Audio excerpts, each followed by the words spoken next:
मेनू दिखाओ। उपन्यास ऑनलाइन पूरा पढ़े। उपन्यास बिन। उपन्यास सर्वनाश का लोहार अध्याय 111 111। पत्थर के हॉल। गुना प्रिय पाठकों, अधिक अध्यायों के अनुवाद में हमारी टीम की सहायता के लिए यहां दान करें। URL सर्वनाश का लोहार 111 halls of stone. Pub future द्वारा विज्ञापन। उसे नहीं पता था कि परी कहां थी, लेकिन जब सेठ अपनी दावत के अंत में पहुंचा तो फिन भी उसके साथ भोजन में शामिल हो गया। आखिरकार उनके पास एक साथ कुछ शांत समय था और उनके पास बात करने के लिए बहुत सी चीजें थी। वे यात्रा के दौरान पहले ऐसा नहीं कर सकते थे, जैसे पफल्स का नया नाम और ओरा में सेठ की योजनाएं। प्रश्न में इविसा वास्तव में सराय में ही रह गया। हाल के सप्ताहों में इसने बहुत अधिक स्तर प्राप्त कर लिया है और अब इसे अपने द्वारा किए गए परिवर्तनों की जांच करने के लिए समय की आवश्यकता है। पफल्स अभी सेठ को कुछ भी बताना नहीं चाहता था, लेकिन उसे उम्मीद थी कि पालतू जानवर के ध्यान से समाप्त होने के बाद उसकी शक्ति में मामूली वृद्धि होगी। फिन उसके साथ उसकी दुकान की ओर गई और वे रास्ते में बातें करते रहे। फिन ने भी उसे अपने माता पिता और अपने लोगों और उस शापित राजकुमार या जो भी उससे शादी करना चाहता था के बारे में शिकायत करने में समय बिताया। मान अर्ध हेल्विन लोहार उस समय आश्चर्यचकित हो गया जब उसने सौहार्दपूर्ण ढंग से बात करते और हंसते हुए युवक और एक परी को दुकान में प्रवेश करते देखा। सेठ अपेक्षा से पहले ही वापस आ गया था, लगभग एक पूरा सप्ताह पहले। मान उसे कैसे समझा सकता था कि उसकी लोहार और गोलेम अचानक रातों रात गायब हो गए थे। अरे मान, मैं वापस आ गया हूँ। ये फिन है, एक बहुत अच्छा दोस्त। सेठ ने देखा कि मान अपनी बेचैनी छुपा रहा है, लेकिन उसके माथे पर पसीना उसे धोखा दे रहा था। क्या हुआ? सेठ ने चिंतित होकर पूछा। क्या लोन शार्क फिर से आ गए या कुछ और? क्या उसने पैसे खो दिए? जैसे ही उसके दिमाग में तरह तरह के विचार आए, मान ने सच बोल दिया। वह एक बहुत ही ईमानदार व्यक्ति था। अपने उपकारकर्ता से इतनी साधारण बात छिपाने से उसे असामान्य मात्रा में तनाव हुआ। सेठ ने जब मान की चिंताएं सुनी तो वह लगभग हंसने लगा, और फिर उसे थोड़ा दोषी महसूस हुआ क्योंकि उसने मान को कौशल के बारे में न बताकर यह गलतफहमी पैदा की थी। यह हेल्थ की गलती नहीं थी। वे सचमुच मान के दिल से बोझ गिरते हुए देख सकते थे जब सेठ ने उसे बताया कि कुछ भी गलत नहीं था। जब वह चला गया था तब हथियार रैक में कुछ नए हथियार थे। सेठ ने मान से कहा था कि वह अपने पास बचे हुए लेस देन उच्च गुणवत्ता वाले स्टील ग्रेटर देन में से कुछ का उपयोग कर सकता है और उसने ऐसा किया भी। कुछ नए असामान्य ब्लेड थे जो खंजर और छोटी तलवारों के बीच थे। उनके पास less than soul infusion greater than के साथ उनके पहले प्रयासों के समान ही बड़े हुए आंकड़े थे और विवरण में ये भी उल्लेख किया गया था कि यह विशेष उपचार के लिए धन्यवाद था। ये वैसा ही था जैसा सेठ को संदेह था। जब उसने मान से पूछा तो उसने सेठ को बताया कि ऐसा इसलिए हुआ क्योंकि उसे कुछ एल्विश स्मृति गाथाएं पता थी। सेठ को उम्मीद थी कि ऐसा इसलिए हुआ था ताकि वह उन्हें आधे से सीख सके। फिन को सेठ की दुकान का स्थान देखकर थोड़ी निराशा हुई, लेकिन वह साफ सुथरे आंतरिक सज्जा और उसके आकर्षक कर्मचारी व्यापारिक साझेदार को देखकर आश्चर्यचकित हो गई। उन्होंने दुकान बंद की और बात करने के लिए पीछे बैठ गए। मान ने उत्साह से उसे बताया कि जब लोगों को सेठ के हथियारों के बारे में पता चला तो वे दिन कितने व्यस्त थे। खास तौर पर जहरीले खंजर बहुत ज्यादा बिक रहे थे। सेठ के विपरीत साहसी लोगों ने जहर के प्रभाव को काफी महत्व दिया। राक्षस को धीमा करना और समय के साथ नुकसान पहुंचाना अक्सर शुद्ध क्षति की तुलना में ज्यादा फायदेमंद होता था, और सेठ के हथियार ने इसके ऊपर अच्छा नुकसान दिखाया। सेठ द्वारा छोड़े गए सभी हथियार बिक चुके थे और व्यापार थोड़ा शांत हो गया था, लेकिन यह अभी भी उस समय से बेहतर था जब मान इसे अकेले चलाते थे। ग्राहक अक्सर सर्प हथियार की तलाश में आते थे। हालांकि जब मान ने उन्हें बताया कि वे बिक चुके हैं तो अधिकांश निराश हो गए। कुछ ने इसके बजाय मान के हथियारों में से एक खरीद लिया। पब फ्यूचर द्वारा विज्ञापन। इससे सेठ को थोड़ा उलझन महसूस हुई जब उसने अपनी इन्वेंट्री में पैसे जमा किए। वह उन भयानक, निर्दयी, क्रूर, लालची व्यापारियों की तरह नहीं था जिनमें किसी भी तरह का विवेक नहीं था और जो युवा लोहारों को बिक्री मूल्य का 70% सौंपने के लिए मजबूर करते थे। उसे पैसे देने का फैसला मान का था क्योंकि वह स्टोर का मालिक और उसका उपकार करता था। मान, मुझे तुमसे इतना पैसा लेते हुए बुरा लग रहा है, उसने उससे ईमानदारी से कहा। मत हो तुम मेरे। हाँ, मुझे पता है कि यह तुम्हें परेशान नहीं करता, लेकिन यह मुझे परेशान करता है। मेरा एक सुझाव है, तुम अपने हथियार यहाँ बेचो और मैं 10% शुल्क लूंगा और बदले में क्या यह ठीक रहेगा कि तुम मुझे अपनी कुछ धातु की गाथाएं सिखाओ? सेठ को उम्मीद थी कि एल्फ नाराज हो जाएगा कि उसके गीत किसी तरह के व्यापारिक रहस्य थे जो उसके मालिक ने उसे सिखाए थे और वह उसे आसानी से नहीं सिखा सकता था, भले ही वह उसका उपकारकर्ता ही क्यों न हो। क्या तुम्हें यकीन है कि यह ठीक है? मैं सिर्फ कुछ ही जानता हूं और मैंने सिर्फ एक में महारत हासिल की है। यह एक कारण है कि मैंने अपना गांव छोड़ दिया। मैं गाने में बहुत बुरा हूं, एक योगिनी के लिए। उसने शर्मिंदगी से अपना गाल खुजलाया। पीछे बैठा फिन लगभग हंसने लगा। एक योगिनी जो गा नहीं सकती थी। कोई बात नहीं, चिंता मत करो, बस मुझे सिखाओ। सेठ की आंखें प्रत्याशा में चमक रही थी, लेकिन दायित्व की छोटी सी आवाज उसके परेड पर बरस रही थी। क्या आप गिल्ड का दौरा नहीं करना चाहते थे? फिन को लगता है कि अगर उपमास्टर ने आपको आमंत्रित किया तो यह महत्वपूर्ण है। मैं जा सकता था ला। उपमास्टर एक महत्वपूर्ण व्यक्ति है, आप जानते हैं। क्या होगा यदि आप देर से आए और वह केवल खोज इनाम रख ले? उसके अपराजय तर्कों ने उसे आश्वस्त कर दिया। वो बस जल्दी से पीछे चला गया, कार्यशाला स्थापित की और सेरबेरस को तराजू बनाना जारी रखने के लिए कहा, फिर मान को अलविदा कहा और चला गया। वे गिल्ड की ओर घूमते हुए अपना समय लेते हैं और उसके द्वार के सामने रुक जाते हैं। प्रवेश द्वार को अंदर जाने की कोशिश कर रहे साहसी लोगों की भीड़ ने अवरुद्ध कर दिया था। यहाँ क्या हो रहा था? इससे पहले कि वे लोगों की भीड़ में गोता लगा पाते, एक गिल्ड कर्मचारी उनके पास आ गया। क्या आप लोहार सेठ हैं? उसने पूछा और बताया कि वेंचुरी ने उसे बगल के प्रवेश द्वार से उन्हें अंदर लाने के लिए भेजा था। इन सभी लोगों को क्या हो रहा है? सेठ ने गिल्ड में प्रवेश करते हुए पूछा। यह नई खोज के कारण है। बी रैंक से नीचे का कोई भी व्यक्ति इसे ले सकता है। यह शहर को अभिशाप से मुक्त करने में मदद करने के बारे में है। आपके पास इसे साफ करने का कोई तरीका पहले से ही है? फिन ने अप्रत्याशित रूप से पूछा। कमोबेश, चूंकि हम अभिशाप के एक हिस्से को जानते हैं इसलिए जादू का आपातकालीन उपाय करने में सक्षम थे। गिल्ड स्टाफ मुस्कुराया लेकिन आगे कुछ नहीं बताया। वे एक बड़े दरवाजे के सामने रुके जो वाइस गिल्ड मास्टर का दफ्तर था। अंदर एक बड़ा कमरा था जो किताबों, स्क्रॉल और अजीबोगरीब जादुई उपकरणों से भरा हुआ था। यह वैसा ही था जैसा आप किसी पुराने जादूगर के घर से उम्मीद करते हैं। कागजों के समुद्र में कहीं एक डेस्क का संकेत था और वहां वेंचुरी बैठा एक पत्र पढ़ रहा था। ओह, तुम आ गए, उसने कहा जब उसने उनकी उपस्थिति देखी और अपने पत्र से ऊपर देखा। फिन बाहर ही रहा और सेठ एक पतले रास्ते से आगे बढ़ा जहां से वह किताबों और कागजों के ढेर के बीच फर्श देख सकता था और डेस्क के सामने रुक गया। यहाँ, जादूगर ने गंभीरता से कहा और एक चमड़े का थैला मेज पर रख दिया जिसे उसने मेज के नीचे कहीं से निकाला था। तुम्हारी लोहारी सेवा के लिए पारिश्रमिक। ये 55 स्वर्ण है। ये रखरखाव और उपकरणों के भुगतान के लिए पर्याप्त होना चाहिए। सेठ ने सिर हिलाया और भारी चमड़े का थैला ले लिया। जब उसने इसे अपनी सूची में डाला तो उसमें 55 स्वर्ण होने का वर्णन किया गया था। अच्छा, ये परीक्षा और बचाव अभियान में शामिल होने के लिए इनाम है, उसने कहा और एक छोटा सा बैग नीचे रख दिया। अंदर 10 और सोने के सिक्के थे। ठीक है, क्या हम परीक्षा ग्रेड के बारे में बात करें? तुम पास हो गए। समझदारी की कमी दिखाने के बावजूद तुमने अपने प्रदर्शन से इसे पूरा किया। मुझे अपना गिल्ड कार्ड दो, मैं तुम्हारी रैंक को बी में अपग्रेड कर दूंगा। अपना कार्ड लेने के बाद वेंचुरी ने कागज के ढेर को एक तरफ धकेल दिया जिससे उसके नीचे गिल्ड कार्ड को संपादित करने के लिए एक जादुई उपकरण दिखाई दिया। ये लो, तुमने हॉल ऑफ स्टोन में प्रवेश पाने के लिए ऐसा किया है ना? यहाँ बूढ़े आदमी ने उसे चरणपत्र की एक पुस्तिका भी दी। यह मेरी ओर से एक सिफारिश है। मैं अभी तक ये तय नहीं कर पाया हूं कि तुम बी रैंक के साहसी व्यक्ति बनने के योग्य हो या नहीं, लेकिन तुमने लोहार के रूप में बहुत अच्छा कौशल दिखाया है। जब तुम किसी बौने गुरु की तलाश करोगे तो ये तुम्हारे लिए मददगार साबित होगा। वेंचुरी पूरे समय बहुत तटस्थ स्वर में बोल रहा था, लेकिन जब सेठ ने उसे स्क्रॉल सौंपा तो उसे थोड़ी दया का अनुभव हुआ। अब जाओ, मुझे उम्मीद है कि मुझे फिर कभी तुमसे निपटना नहीं पड़ेगा। सेठ को नहीं पता था कि वाइस मास्टर परेड पर क्या बरसा था।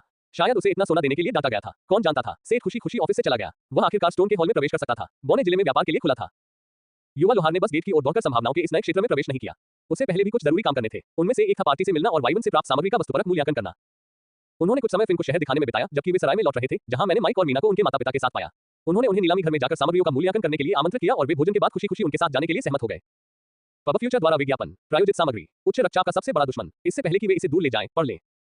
घुटने के दर्द से पीड़ित लोगों को ये पढ़ना चाहिए। संपर्क टॉस साइट मैप दान करें, मेनू दिखाओ। उपन्यास ऑनलाइन पूरा पढ़ें। उपन्यास बिन उपन्यास सर्वनाश का लोहार अध्याय 112 पत्थर के हॉल 2। गुना प्रिय पाठकों, अधिक अध्यायों के अनुवाद में हमारी टीम की सहायता के लिए यहां दान करें। URL सर्वनाश का लोहार 112 halls of stone 2 pub future द्वारा विज्ञापन। भोजन के बाद 4 लोगों का समूह सराय से चला गया। जब सेठ ने नीलामी घर कहा तो उसका मतलब उस सिस्टम संस्थान से था जहां उसने अपनी यात्रा के दौरान अपने कई हथियार बेचे थे। उसने वास्तव में अपने द्वारा बेचे गए कई उत्पादों की बदौलत ग्रे सदस्यता कार्ड प्राप्त किया था। उन्हें मूल्यांकनकर्ता के साथ अपॉइंटमेंट के लिए लंबा इंतजार नहीं करना पड़ा। मूल्यांकनकर्ता वास्तव में एक ऐसी नौकरी थी जो केवल मूल्यांकन कौशल पर केंद्रित थी। सेठ ने तराजू, चमड़ा, नुकीले दांत और सींग को उनके बीच की मेज पर रख दिया। उनके सामने पेशेवर व्यक्ति एक मध्यम आयु वर्ग का व्यक्ति था जो बढ़िया सूट पहने हुए था। दुर्लभ सामग्री के सामने उसकी अभिव्यक्ति नहीं बदली, क्योंकि यह ऐसी चीज थी जिसे वह वास्तव में अपने काम में अक्सर देखता था। उसके दस्ताने वाले हाथ ने धीरे से और अनुभव से सामग्रियों को संभालना और जांचना शुरू कर दिया। ये तराजू बमुश्किल दुर्लभ श्रेणी में आते हैं। ये असामान्य से थोड़े ऊपर है। मेरा अनुमान है कि इनकी कीमत 20 चांदी प्रति है। नुकीले दांत बहुत अच्छे हैं, एक ठोस दुर्लभ सामग्री। 2 सोने प्रति। सींग, खैर वे एक सुंदर मोती जैसे सफेद हैं। दुर्लभ से थोड़ा नीचे, एक राजमिस्त्री उन्हें अलंकरण के लिए उपयोग कर सकता है। 20 चांदी। ये चमड़ा अपनी मोटाई के बावजूद चिकना और कोमल है। इसमें हवा के जादू के साथ उच्च आत्मीयता है और यह मंत्रमुग्ध करने के लिए उपयुक्त है। यह एक ठोस दुर्लभ रेटिंग भी है। एक अच्छा दर्जी इसके साथ कुछ आश्चर्यजनक चीजें कर सकता है। पूरे टुकड़े के लिए 5 सोने की कीमत। उसने बिना किसी को बाधित किए एक लंबे एकालाप में कहा। तो उसका अनुमान सही था कि कुछ रेटिंग्स उससे अलग थी जो उसने देखी थी। सेठ और दोनों भाई बहनों ने चर्चा की कि क्या करना है। उन्होंने तय किया कि सेठ उनसे तराजू, नुकीले दांत और चमड़ा खरीदेगा। उसने उन्हें पैसे देने के बजाय कस्टम उपकरण बनाने की पेशकश की और वे खुशी-खुशी उसके प्रस्ताव पर सहमत हो गए। मीना अभी भी उस खंजर की वजह से बहुत खुश थी जो उसने उसे दिया था और उसकी बड़बड़ाहट ने माइक को बहुत पहले ही कायल कर दिया था। उन्होंने सींगों को नीलामी घर को बेच दिया और भाई बहनों ने इसे पार्टी में बांटने के लिए ले लिया। देर हो रही थी, इसलिए सेठ ने अगले दिन स्टोन के हॉल में जाने का फैसला किया। इसके बजाय उसने नेडेल से मुलाकात की। सेठ, बूढ़े दर्जी ने खुशी से कहा। ऐसा लग रहा था कि उसे सेठ से वाकई लगाव हो गया था। जब उसने मालिक से मिलने के लिए कहा तो कर्मचारी उसे तुरंत उसके पास ले आए। नमस्ते नेडेल, मैं खोज से वापस आ गया हूँ। ये फिन है, मेरे सबसे अच्छे दोस्तों में से एक। उसने परी को बूढ़े आदमी से मिलवाया। ओहो, एक परी, आपसे मिलकर अच्छा लगा। उसने एक दयालु मुस्कान के साथ कहा। मैं आपकी क्या मदद कर सकता हूँ? सेठ, आप सिर्फ नमस्ते कहने नहीं आए हैं, है ना? उसने एक चमक के साथ पूछा। ऐसा लग रहा था जैसे वह सोच सकता था कि सेठ के पास कुछ अच्छी सामग्री थी। ओह हाँ, मेरे पास आज वास्तव में कई ऑर्डर हैं। उसने मुस्कुराते हुए कहा। उसने फिन को अपने कंधे से पकड़ा और उसे बूढ़े दर्जी के सामने ले गया। पब फ्यूचर द्वारा विज्ञापन। क्या तुम उसे कांस्य धागे से मार्शल आर्ट की पोशाक जैसा कुछ बना सकते हो? उसने पिल्ला जैसी आंखों से पूछा। फिन पूरी तरह से उलझन में थी। उसे बिल्कुल भी अंदाजा नहीं था कि यहाँ क्या हो रहा है। दूसरी ओर नेडेल ने उसे मापने वाली आंखों से देखा। यह कोई समस्या नहीं होनी चाहिए। सेठ, तुम क्या कर रहे हो? उसने झल्लाकर पूछा। मैं आपकी दयालुता का बदला चुकाने के लिए जो कुछ कर सकता हूँ, कर रहा हूँ। उसने मुस्कुराते हुए कहा, जिससे परी शर्मा गई और चुप हो गई। अगला, तुमने कहा था कि तुम्हारे पास कई ऑर्डर हैं। दर्जी ने उसे आगे बोलने का इशारा किया। सेठ ने पिछली बार के बचे हुए सामान के साथ साथ हाल ही में बनाए गए कुछ पफल्स भी निकाले। क्या तुम्हें लगता है कि जादूगर की पोशाक बनाने के लिए पर्याप्त धागा बचा है? जिस व्यक्ति के बारे में उसने सोचा वह लिक्सिस था। नेडेल ने उसे दुर्लभ रेटेड सामग्री से मुफ्त में चीजें बनाने की पेशकश की थी और सेठ ने अपने दिल की इच्छा के अनुसार इसका दुरुपयोग करने की ठानी। यह आकार पर निर्भर करता है। आपकी जेब में कोई दूसरी लड़की तो नहीं है ना? उसने मजाक में कहा। मैं उसे कल यहाँ भेजूंगा। वह परी तो नहीं है, लेकिन छोटी है। उसका नाम लिक्सिस है और वह क्वार्टर एल्फ है। तो फिर कोई समस्या नहीं होनी चाहिए। दर्जी ने सिर हिलाकर समझाते हुए कहा। और वह समझ गया कि और भी कुछ था। सेठ ने वाइब्रेंट चमड़ा निकाला और नेडेल की आंखें चमक उठी। उसे पता था कि उसने बूढ़े आदमी को फिर से फंसा लिया है। क्या आप इसे मेरे लिए लबादा बना सकते हैं, या शायद एक जोड़ी पैंट? सेठ ने पूछा। एक अच्छे लबादे के लिए यह पर्याप्त नहीं है, लेकिन अगर मैं धागे से बने कुछ कपड़े का उपयोग करता हूं तो मैं आपको पिछली बार की जैकेट के नीचे पहनने के लिए पैंट और शर्ट की एक जोड़ी बना सकता हूं। दूसरे ने सुझाव दिया। यह वैसा ही था जैसा सेठ को संदेह था। सिलाई में अपने थोड़े से अनुभव के बावजूद उसने अनुमान लगाया था कि लबादा बनाने के लिए पर्याप्त सामग्री नहीं है। वह नेडेल के सुझाव पर सहमत हो गया और अभी भी पूरी तरह से घबराए हुए फिन के साथ चला गया। वह लंबे समय से उसके लिए उपकरण बनाना चाहता था, लेकिन जब तक उसे स्पिरिट स्मिथिंग नहीं मिली और नेडेल नहीं मिला, तब तक उसे नहीं पता था कि वह उस छोटी सी युद्ध प्रेमी के लिए क्या कर सकता है। वह जो भी कवच बना सकता था, वह उसकी हरकतों में बाधा बन जाता और उसके स्वर्णकार कौशल छोटे-छोटे आभूषण बनाने के लिए भी पर्याप्त नहीं थे। Less than soul forging greater than के साथ वह उसके लिए छोटे से वस्त्र को भी मंत्रमुग्ध कर सकता था। जब वे सराय में लौटे तो लगभग रात हो चुकी थी। पफल्स के साथ एक अच्छी खाने की प्रतियोगिता के बाद वे सेठ के कमरे में लगभग भोजन की कमी में चले गए। यह उनके साथ यात्रा के दौरान की तरह था और सेठ को लगा कि जैसे ही वह सो गया, उसका दिल शांत हो गया। अगले दिन दोपहर के करीब था जब वह हॉल ऑफ स्टोन की ओर जाने वाले गेट के सामने पहुंचा। फिन ने साथ चलने का फैसला किया जबकि बाकी लोग अपनी छुट्टियों में व्यस्त थे। परीक्षा के बाद सिर्फ सेठ को ही अकेले समय की जरूरत नहीं थी। बोनो के शहर को विभाजित करने वाले द्वार पहाड़ों में खुदे हुए थे और बाहरी भाग सूरज की रोशनी में चमकता था। दरवाजे बड़े सोने के रंग के कांसे से बने थे और उन पर सृष्टि के इतिहास को दर्शाया गया था जिस पर बोने विश्वास करते थे। धरती की आत्माओं से जन्मे पहले बोने पहाड़ों की जड़ों से पैदा हुए थे। खुद पत्थर से बने, उन्होंने इस तत्व को सबसे अच्छी तरह समझा और इसे अपनी इच्छानुसार बनाया। मेसन पहला बोना पेशा था।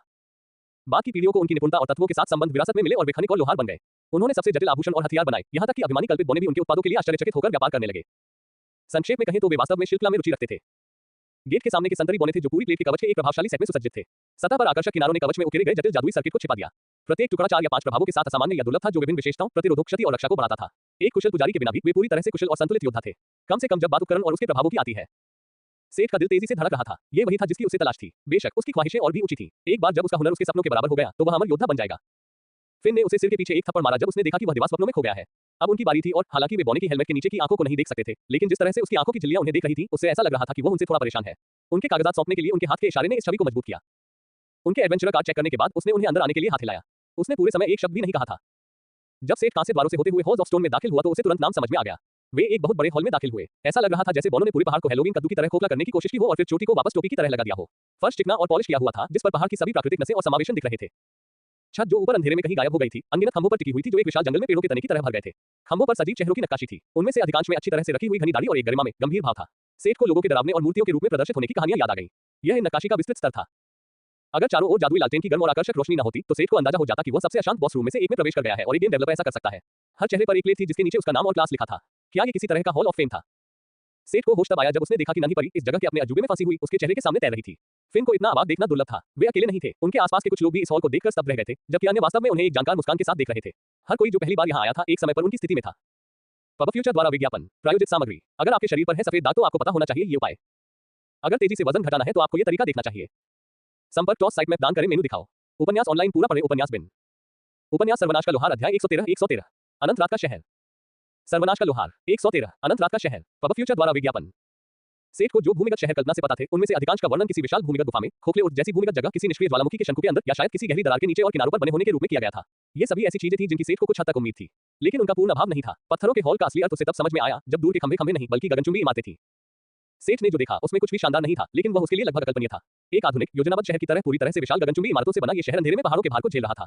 वे जितने करीब आए सतह उतनी ही जटिल और भव्य होती गई। सच्चे कारीगरों के हाथों से पूरी तरह से आधारशिला से उकेरे गए इन गगनचुंबी इमारतों को सजाने के लिए कई जटिल आभूषण और विशाल मूर्तियां थीं। अलग अलग रंगों में प्रकाश के कई अलग अलग स्रोत थे जो या तो कलाकृतियों को उजागर करते थे या फिर कला का ही हिस्सा थे। काल्पनिक दुनिया मेरी गांड। बौने शहर में स्टीमपंक या साइबरपंक का बहुत ज्यादा प्रभाव था। इस शहर में रहना एक कलाकृति में रहने जैसा था। सड़कें हर तरह के लोगों से भरी हुई थी। कई बौने थे लेकिन बहुत सारे व्यापारी, साहसी और यात्री भी थे। पहाड़ों की जड़ों में खुदी इस जगह की तुलना में ओरा बाहर सबसे अच्छा उपनगर जैसा था।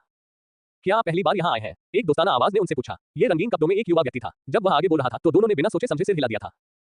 बहुत बढ़िया, मैं एडवेंचरर्स गिल्ड से हूँ। ये ब्रोशर ले लो। इनमें बौनों के जिले का एक सरल नक्शा और अनुशंसित सराय और दुकानें हैं। ये वैसी ही पुस्तिका थी जैसी उन्हें साहसिक संघ में मिल सकती थी, लेकिन चूंकि यहाँ आने वाले सभी लोग साहसी नहीं थे, इसलिए इन्हें सार्वजनिक रूप से वितरित किया गया। नक्शे को देखते हुए सेठ को फिर से एक आधुनिक शहर की याद आ गई। बाहर से देखने पर विशाल इमारतें जितनी खूबसूरत और विविधतापूर्ण दिखती थी, उन सभी का लेआउट एक जैसा था, एक वर्ग। उनके बीच सड़कें काट दी गई थी और एक बुनियादी ग्रिड बनाया गया था जिसे ताना और बाना सड़कें कहा जाता था। इनमें से 23 रहने योग्य खंभे थे। पुस्तिका से सेठ को पता चला कि यह अनंत रात्रि का शहर था। प्रत्येक स्तंभ ओरा के इतिहास के महान बौने मास्टर राजमिस्त्री और शिल्पकारों में से एक द्वारा बनाया गया था। इन स्तंभों में कमरे वास्तव में बेहद महंगे थे। सेठ को थोड़ी राहत महसूस हुई जब उसने शहर के सामान्य हिस्सों को देखा। वे अपने लेआउट में समान थे, लेकिन बहुत छोटे पैमाने पर और बाहरी ओरा के समान विभिन्न परतों में विभाजित थे। यहाँ जादुई रोशनी बाहरी दिन और रात के घेरे का अनुसरण करती थी। वाणिज्यिक जिला वास्तव में एक विशाल डिपार्टमेंटल स्टोर की तरह था। हर बड़े व्यवसाय क्षेत्र की अपनी अलग परत थी, सिवाय सराय के। सबसे महंगी सराय से भी अनंत रात के शहर का नजारा दिखाई देता था। ये यहाँ समुद्र का नजारा देखने का उनका संस्करण था। पब फ्यूचर द्वारा विज्ञापन। जाहिर है सेठ और फिन जिस जगह पर गए थे वह लोहारों की परत थी।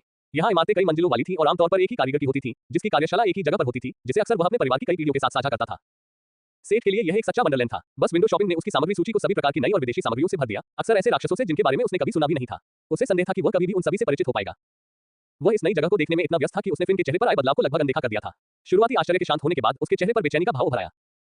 फिन, क्या तुम ठीक हो? उसने देर से पूछा। फिन, ठीक है, ये बस इतना तंग करने वाला है। हर जगह दीवारें हैं, सब कुछ पत्थर है। फिन चिंतित है। फिन को इस तरह रहने की आदत नहीं है, दुनिया से कटा हुआ।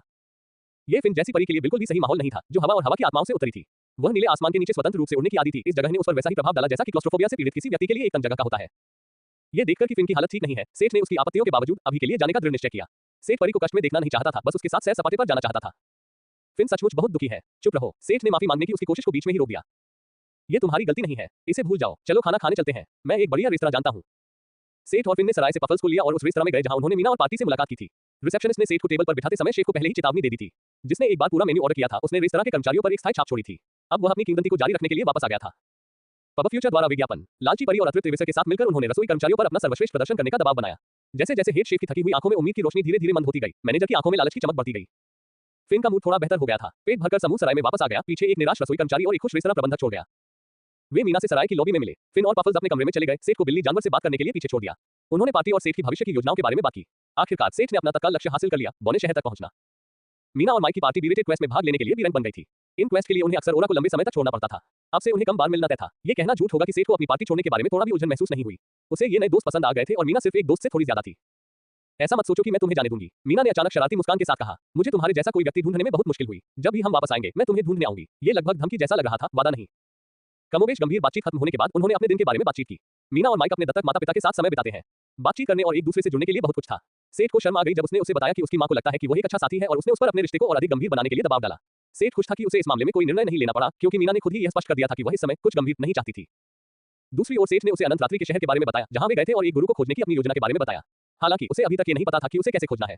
उसे फिन की भी चिंता थी, अगर उसे वहां कोई गुरु मिल गया तो वह निश्चित रूप से वहां रहना शुरू कर देगा। वह परी से यह नहीं कह सकता था कि वह उसके साथ रहे और कष्ट सहे। हम शायद फिन हमारे साथ आ सकता है, मीना ने कमरे में कहा। वह फिन के साथ अच्छी तरह से घुल मिल गई थी और पूरी पार्टी उसे पसंद करती थी। ये सिर्फ दयालुता के कारण नहीं था। अगर परी उनकी पार्टी में शामिल हो जाती तो लड़ने की शक्ति में बहुत वृद्धि होती। सेठ की राय में यह एक अच्छा विचार था और उसने उससे कहा कि वह परी से इस बारे में बात करेगा। ओह हाँ, बार वाले उस लड़के के बारे में क्या? उसने अचानक पूछा। कौन सा आदमी? सेठ को पता नहीं था कि वह किस बारे में बात कर रही थी। क्या तुम्हें वह बोना याद नहीं है? उसका नाम फिर से क्या था? वथोन कुछ। ये हमारी मुलाकात के कुछ समय बाद की बात है और मैं तुम्हें घसीटने वाली थी, मेरा मतलब है कि हम साथ ही जाने वाले थे। उसने खुद को शर्माते हुए रोका और अपने शब्द बदल दिए। वह वास्तव में आपके पास आया और बिल का भुगतान करने के लिए आपको धन्यवाद दिया। सेठ को इस बारे में कुछ भी याद नहीं था, लेकिन वह इस विशाल शहर में एक बेतरतीब बोने को कैसे ढूंढ सकता था? मैं उसे कैसे ढूंढूंगा? ऐसा नहीं है कि मैं हॉल्स ऑफ स्टोन में इधर उधर भटक सकता हूं और उम्मीद कर सकता हूं कि वह किसी बार में अचानक हुई मुलाकात के बाद मेरे पास आ जाएगा। हम सच है, उस बार में फिर से जाने के बारे में क्या ख्याल है? यह एक कोशिश के लायक है और मुझे एक ड्रिंक लेने में कोई आपत्ति नहीं होगी। वह बहुत करीब आ गई और उसके कान में आखिरी हिस्सा फुसफुसाया। उसने उसे बाहर ले जाने के लिए बहकाया, इसलिए वे सराय से बाहर निकल गए और शराब पीने के लिए चले गए। पब फ्यूचर द्वारा विज्ञापन। संपर्क टॉस साइट में दान करें, मेनू दिखाओ। उपन्यास ऑनलाइन पूरा पढ़ें। उपन्यास बिन। उपन्यास सर्वनाश का लोहार अध्याय 114 वाथोन स्टोन चिसेलर। सर्वनाश का लोहार 114 वाथोन स्टोन चिसेलर एड्स बाय पब फ्यूचर। उसे एक डीजा वू हुआ। एक गर्म और मुलायम बिल्ली लड़की उसकी बाहों में सो रही थी और उसकी नजर एक कमरे पर पड़ी जिसमें कपड़े बेतरतीब ढंग से फैले हुए थे। लेकिन इस बार उसे मोटे तौर पर याद था कि पिछली रात क्या हुआ था। लेस देन जहर प्रतिरोध ग्रेटर देन कोई मजाक नहीं था। अगर यह ऊपर नहीं गया होता तो शायद उसे फिर से याद न आता। वे उस बार में गए थे जहां फिन के अचानक चले जाने के बाद वह गया था। बाकी पर अभी भी पहले की तरह ही उदासीन था। बार इतना गंदा था कि मीना जो नियमित रूप से ऐसी जगहों पर जाती थी उसे भी थोड़ी घृणा हुई। जब सेठ बार में गया और उसने ऑर्डर किया, पिछली बार जैसा ही उसके चेहरे का रंग उड़ गया जब उसने शराब की बोतल में किसी कीड़े को देखा। हमारे मिलने से पहले तुमने यही पिया था। उसने सचमुच उससे गिलास छीन लिया और उसे फर्श पर खाली कर दिया। तुम मेरे रहते हुए इस तरह का जहर नहीं पियोगे। जब हमें बोना मिल जाएगा तब हम चले जाएंगे, समझे? उसने स्पष्ट कर दिया कि वह इस जगह पर कुछ भी नहीं पिएगी और उसे भी कुछ नहीं पीने देगी। जरूर। सेठ ने शराब पीना छोड़ दिया और कुछ जानकारी प्राप्त करने के लिए बारटेंडर से बात करने की कोशिश की, लेकिन वह चुप रहा। उसने सिर्फ मीना को अपनी आंखों में खंजर भरे हुए देखा। जाहिर है उसे यह पसंद नहीं आया कि वह उसके बारे में कैसा व्यवहार करती है। सौभाग्य से इससे पहले कि वह उससे बात करने के लिए पैसे देने की कोशिश करता, किसी ने उससे बात की। अरे, क्या तुम वही आदमी नहीं हो जो वाइपर का जहर पीता रहा? ये वही बोना था जिसने उस समय उसके साथ शराब पी थी। आपको अभी भी मेरी याद है। मैं ऐसे व्यक्ति को कैसे भूल सकता हूं जो इस जगह की सबसे बदनाम शराब को पानी की तरह पीता रहता था। तुमने मुझे ये सोचने पर मजबूर कर दिया कि यह इतना भी बुरा नहीं था। जब तक कि मैं बेहोश नहीं हो गया। उस दिन के बाद मुझे अपनी दृष्टि वापस पाने में बहुत मुश्किल हुई। उसने हंसते हुए कहा। उसने सेठ के पास जाकर एक शराब का ऑर्डर दिया। उसने मीना की तरफ देखा। ऐसा लगता है कि वह लड़की अभी भी तुम्हारे साथ है ना? मीना शर्मा गई। उस रात यह बात साफ तौर पर साफ हो गई थी कि उसने सेठ को सिर्फ एक रात के लिए ही घसीटा था। पब फ्यूचर द्वारा विज्ञापन। कुछ देर बात करने के बाद बोने ने खुद को फिर से वेथन स्टोन चिसेले के रूप में पेश किया। वह राजमिस्त्री की परत में एक मूर्तिकार प्रशिक्षु था। जब सेठ ने उसे ओरा में अपने पेशे और लक्ष्यों के बारे में बताया तो वह सेठ की मदद करने के लिए तुरंत तैयार हो गया, खासकर तब जब वे उस हस्ताहाल बार से निकलकर एक अच्छी जगह पर चले गए जहां सेठ ने सभी पेय पदार्थों का भुगतान किया। यदि आप किसी बोने को मौज मस्ती और शराब की एक रात के लिए आमंत्रित करते हैं तो उसकी सराहना और मित्रता में बहुत अधिक वृद्धि होती है। इस बार से पहले उठा, अपने कपड़े समेटे और तैयार हो गया। तुम तो जा ही रहे हो। नींद में डूबी लड़की बुदबुदाई। मैं स्टोन हॉल में जाने से पहले सराय में जाना चाहता हूँ, उसने मुस्कुराते हुए कहा। फिन और पफल्स ने उसे केवल जानकार आंखों और मुस्कुराहट के साथ देखा, क्योंकि उसने माफी मांगने और एक बहाना बनाने की कोशिश की कि वह पूरी रात क्यों नहीं आया। पफल्स सराय में रुका क्योंकि वह अभी भी अपने पूर्वजों की यादों से सीखने में लीन था। जब सेठ ने बोने शहर का दौरा करने का उल्लेख किया तो फिन ने अपने दम पर शहर का पता लगाने का विकल्प चुना। इस तरह सेठ अकेले ही स्वर्ण द्वार की ओर जा रहा था। वथौन ने उसे मेसन की परत पर मूर्तिकार के चौक पर मिलने के लिए कहा था। चौक खाली था और उसने आसानी से उस बोने को ढूंढ लिया जो उसे हाथ हिला रहा था। पिछली रात के अनुभव के विपरीत जब वह पूरी तरह से पत्थर के पाउडर से ढका हुआ था, उसने अब साफ कपड़े पहने हुए थे और उसकी छोटी दाढ़ी साफ सुथरी लग रही थी। वह एक युवा बोना था जो शहर के एक मूर्तिकार के लिए प्रशिक्षु के रूप में काम करता था। यह उसकी पहली पसंद नहीं थी, बल्कि पारिवारिक व्यवसाय था। वह बहुत कुशल नहीं था। यही वजह थी कि वह अपनी उम्र के साथी बोनों के साथ समय बिताने के बजाय इंसानों के बीच एक सस्ते बार में शराब पीना पसंद करता था। जैसा कि कोई उम्मीद कर सकता है, उनका मुख्य विषय उनका काम था और इन बातचीत में भाग लेना उसके लिए असहज था। उन्होंने उन लोगों की सराहना की जो या तो चुपचाप शराब पीते थे या नशे में होने पर भी काम के बारे में बात करने के बजाय मजाक करना पसंद करते थे। अगर मुझे सही याद है तो आप एक बोने लोहार गुरु के संरक्षण में आना चाहते हैं, है ना? युवा बोनों ने पूछा। ठीक है, मुझे सोचने दो। ओरा में वर्तमान में लगभग 5 मास्टर और 7 शिल्पकार काम कर रहे हैं। क्या आपकी कोई प्राथमिकता है, जैसे विशेषज्ञता या? वास्तव में मैं एक ऑलराउंडर हूँ। मैं कवच, हथियार गहने और जादू टोना बनाता हूँ। सेठ ने कंधे उचका दिए। जाहिर है वह एक ऐसा गुरु चाहेगा जो उसे मैदान के हर हिस्से में मार्गदर्शन कर सके। बोना उसे थोड़ा हैरान होकर देख रहा था। पब फ्यूचर द्वारा विज्ञापन। यह अच्छा है, अब केवल एक मास्टर ही बचता है। वास्तव में 3 लोग हैं जो सब कुछ सिखाते हैं, लेकिन केवल एक ही इतना कुशल है कि वह सभी को सिखा सके। किसी वर्ग या कौशल में दूसरों को व्यवस्थित रूप से सिखाने के लिए व्यक्ति को स्वयं उचित स्तर का होना चाहिए। उन्हें कम से कम एक शिल्पकार होने की आवश्यकता थी, हालांकि इसका प्रभाव मास्टर की तुलना में कमजोर था। सेठ को टिटलेज का एक छोटा सा स्वाद तब मिला जब स्टार्टअप में एक लोहार ने उसे सलाह दी थी। सेठ को पता चला कि टिटलेज का मतलब सिर्फ गुरु से सलाह लेना और सीखना नहीं है। इस प्रणाली में टिटलेज एक निष्क्रिय लाभ था जो किसी कौशल में प्रवीणता हासिल करने में बहुत वृद्धि कर सकता था, एक अनुभवी गुरु की सलाह से प्राप्त बढ़ावा के अलावा। प्रवीणता में वृद्धि जर्नीमैन रैंक तक थी। ये वह रैंक थी जब किसी व्यक्ति को अपने शिल्प में इतना निपुण माना जाता था कि वह यात्रा पर जा सके और अधिक अनुभव प्राप्त कर सके। सेठ पहले से ही जर्नीमैन के करीब था, जो less than blacksmith greater than के मामले में निपुण के बाद अगला रैंक था, लेकिन less than goldsmith greater than और less than enchantment greater than को वास्तव में बढ़ावा की आवश्यकता थी। और सिर्फ इसलिए कि less than blacksmith greater than में बस कुछ और स्तर ही बचे थे, वह बढ़ावा छोड़ने के लिए तैयार नहीं था। चलो चलें। मास्टर टोरेट की कार्यशाला लोहार की परत के केंद्रीय चौक पर है। मैं उनसे कभी नहीं मिला, लेकिन आपको सावधान रहना चाहिए। मैंने सुना है कि वह थोड़े अजीब हैं, लेकिन चिंता मत करो, उनके कौशल शीर्ष स्तर के हैं। ऐसा कहा जाता है कि उन्होंने लेस देन लोहार ग्रेटर देन और लेस देन जादू ग्रेटर देन में महारत हासिल की है, जबकि वह लेस देन सुनार ग्रेटर देन में एक उच्च स्तरीय शिल्पकार है। वे रास्ते में अलग-अलग मास्टर लोहारों के बारे में बात करते रहे। मास्टर टोरेट के अलावा मास्टर बेलरून और मास्टर एडगीर भी थे। मास्टर बेलरून लेस देन सुनार ग्रेटर देन में माहिर थे और एडगीर जादू ग्रेटर देन में। चूंकि ओरा उन कुछ बौने शहरों में से एक था जो बाहरी दुनिया के साथ व्यापार करते थे, इसलिए वर्तमान महाकाव्य और उच्च रैंक वाले उपकरणों में से कई जो ए और एस रैंक वाले साहसी लोगों के पास थे, इन 3 मास्टरों और 7 कारीगरों द्वारा निर्मित किए गए थे। अगर कई इमारतों की भव्य सजावट और चिनाई को नजरअंदाज कर दिया जाए, तो वे सभी बड़े चौकोर खंभे थे। सेंट्रल प्लाजा में लोहार की कार्यशालाएं भी अलग नहीं थी। एकमात्र बड़ा अंतर दुकान की खिड़कियों का था। वास्तव में एक लोहार अपने करियर के दौरान कई विशेषज्ञताएं अपना सकता था। वहां विशुद्ध चमड़े के कवच वाली दुकानें थीं और कुछ मिश्रित और प्लेट कवच वाली भी थीं। ऐसी दुकानें थीं जो हथियारों, गहनों या मुख्य रूप से राक्षस सामग्री से बने उत्पादों में माहिर थीं। उन सभी में या तो जादुई या गैर जादुई किस्म के आभूषण थे, सिवाय आभूषणों के। यह ऊर्ध्व की सभ्यता और इस काल्पनिक संस्कृति के बीच एक अंतर था। कोई भी व्यक्ति सिर्फ दिखावे के लिए आभूषण नहीं पहनता था। जादुई आभूषणों का मुख्य उद्देश्य और मूल्य था। यही है, वथॉन ने एक ब्लॉक से पहले रुकते हुए कहा। सचमुच, ये प्लाजा में बिना किसी सजावट वाली एकमात्र दुकान थी। दुकान की खिड़की से देखने पर पता चला कि शोरूम वास्तव में खाली और बंद था। यह एक परित्यक्त दुकान की तरह लग रहा था, न कि सबसे अच्छे मास्टर की दुकान। सेठ के चेहरे के भाव पढ़कर वथॉन मुस्कुराया। यह ओरा के सबसे अच्छे लोहारों में से एक की दुकान कैसे हो सकती है? यही आप सोच रहे हैं, है ना? मास्टर टोरेट केवल ऑर्डर पर काम करते हैं और लोगों को उनके लिए सामान लाना पड़ता है। उन्हें किसी विज्ञापन या आभूषण की जरूरत नहीं है। लोग उनके कौशल को जानते हैं, उन्होंने समझाया।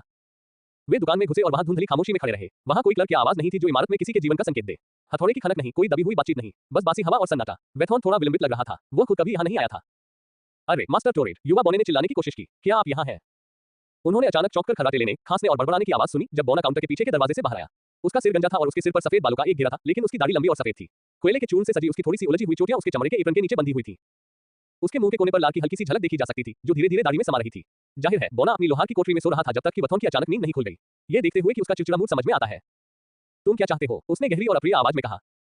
पब फ्यूचर द्वारा विज्ञापन। संपर्क टॉस साइट में दान करें, मेनू दिखाओ। उपन्यास ऑनलाइन पूरा पढ़ें। उपन्यास बिन। उपन्यास सर्वनाश का लोहार अध्याय 115 कार्य। सर्वनाश का लोहार 115 कार्य एड्स बाय पब फ्यूचर। तो तुम चाहते हो कि मैं तुम्हारा शिक्षक बनूं? उसने सेठ और वथॉन को घूर कर देखा। ये दो असभ्य आक्रमणकारी थे जिन्होंने उसकी सुंदर नींद में खलल डाला था।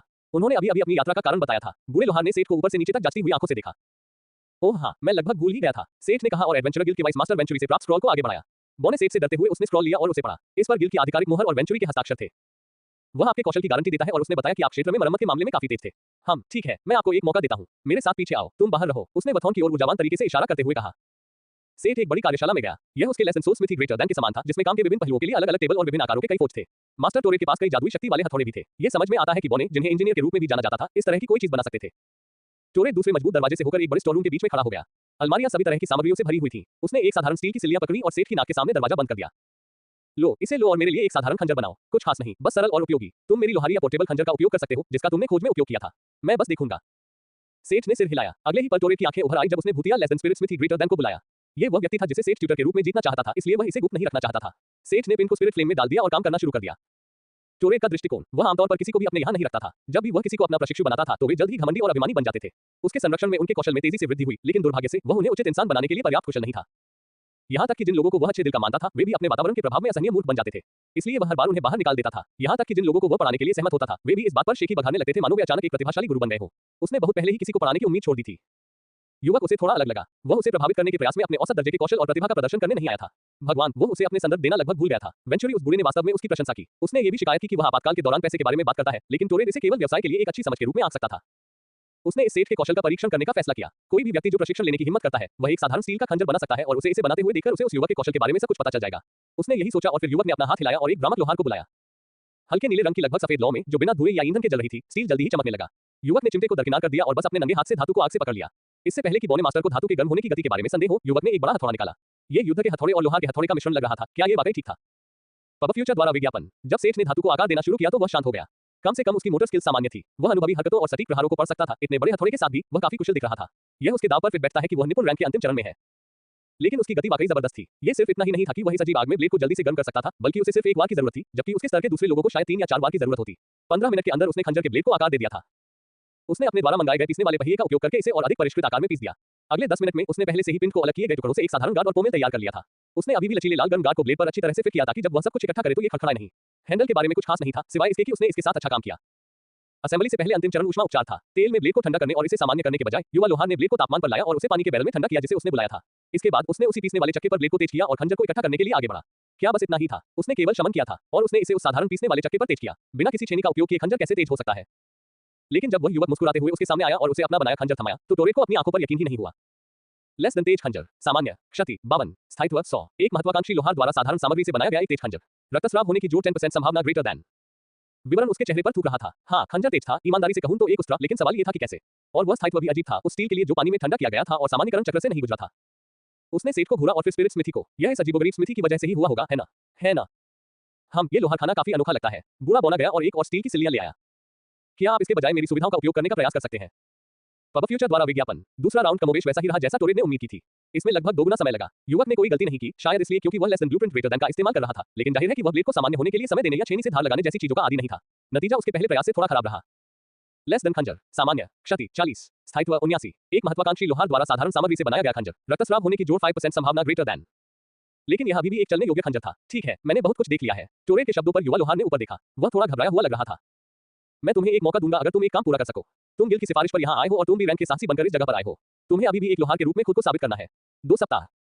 मैं चाहता हूं कि आप भी बाकी लोगों की तरह एक दुकान खोलें और इस समय सीमा में उसे सफल बनाएं। अभी मुस्कुराए नहीं, मुझे पता है कि यह आपके कौशल के साथ कोई समस्या नहीं होनी चाहिए। हालांकि मेरी एक शर्त है, आपको स्टोर में जो सामान बेचना है उसे सामान्य फौज और वर्कशॉप का उपयोग करके बनाना होगा। आप इस डरावने लोहार पर बहुत ज्यादा निर्भर हैं जिसे आपने बुलाया है। मैं मानता हूं कि इसमें बहुत सारे फायदे हैं, लेकिन मैं अपनी सुविधाओं में पढ़ाऊंगा। इसलिए मैं चाहता हूं कि आप इन फायदों के बिना काम करने की आदत डालें। क्या आप सहमत हैं? सेठ ने इस बारे में सोचा। एक सामान्य लोहार खाने में काम करना। शायद टोरेड ने जो कहा वह सच था और उसने कौशल के लाभों पर थोड़ा बहुत भरोसा किया था। उसे थोड़ी शर्मिंदगी महसूस हुई थी जब उसे एक साधारण खंजर के लिए less than blueprint greater than का उपयोग करना पड़ा था, बस ये जानने के लिए कि इसे नियमित श्रेणी पर कैसे तेज किया जाए। अगर उसे ऐसा करना पड़ा तो वह हमेशा अपने कौशल को छिपाने में सक्षम नहीं हो सकता। यह एक अच्छा अवसर हो सकता है। टोरेड मुस्कुराया जब उसने देखा कि सेठ दृढ़ निश्चयी चेहरे के साथ सिर हिला रहा है। दूसरे लोग शिकायत करने लगे होंगे। कई लोगों ने वास्तव में शिकायत की थी, जैसे कि वे किसी ऐसे व्यक्ति से बेहतर जानते थे जो ग्रैंडमास्टर लोहार बनने के करीब था। सेठ को काम करते देखने के बाद बौना बहुत ज्यादा मिलनसार हो गया था, इसलिए उसे आखिरकार यह बात कहने का मौका मिला कि वह ज्यादातर less than goldsmith greater than और less than enchantment greater than में उसका प्रशिक्षण चाहता है। जब टोरेड ने ये सुना तो वह पहले तो हैरान रह गया, लेकिन जब उसने सुना कि सेठ अभी भी दोनों में प्रशिक्षु है तो उसे राहत मिली। उसे इस बात का कोई अंदाजा नहीं था कि इस आत्मा कारीगर के पास उन विभागों में क्या अजीबोगरीब विशेषताएं थी और वह खुश था कि वह सेठ को पुनः प्रशिक्षित करने के बजाय उसे सामान्य रूप से सीखने दे सकता था। जब वे लोहार के घर से निकले तो वे निराश वथॉन के सामने आए। बेचारे ने वास्तव में शोरूम में अकेले कई घंटों तक इंतजार किया था। सेठ ने माफी मांगी और यहाँ तक कि टोरेड भी थोड़ा दोषी लग रहा था। वे दोनों युवा बौने के अस्तित्व को पूरी तरह से भूल चुके थे। दोपहर हो चुकी थी और सेठ ने सोचा कि यह अपने वथॉन और अपने भावी शिक्षक को एक शानदार भोजन पर आमंत्रित करने का एक बढ़िया समय है। आखिरकार उसने सीख लिया था, एक बौने की दोस्ती उतनी ही गहरी होती है जितना अधिक मुफ्त भोजन और शराब आप उसे देते हैं। पब फ्यूचर द्वारा विज्ञापन। संपर्क टॉस साइट में दान करें।